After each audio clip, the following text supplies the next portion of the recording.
Happy Friday mga idol! Ipapakita ko sa inyo kung ano yung mga diskarte ko sa mga prutas pag seasonal.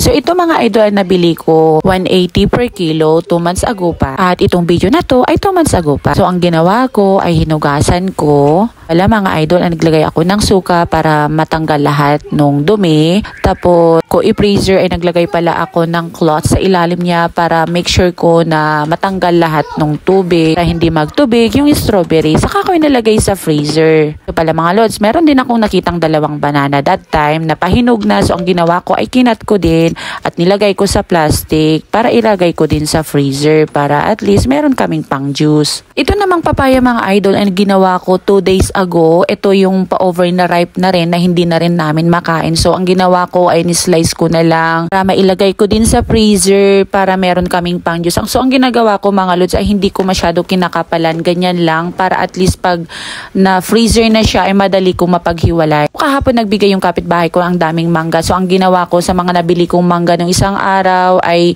kinat ko na lang at ilalagay ko din sa freezer para meron kaming pang juice kahit hindi na panahon ng mangga. Since mahilig kasi kami sa mga juice mga idol, so ganito ang mga ginagawa ko pag yung mura at seasonal lang yung mga prutas. Pero ang ginagawa ko mga lods ay hinihintay ko na hindi na mahal yung mga prutas, lalo na yung mga ganyan na seasonal lang. So ganyan lang mga lods, ninipisan ko lang, nilagay ko sa freezer kasi plastic ko din yan pag na-frozen na. So ito yung nagawa kong papaya nung 2 days ago.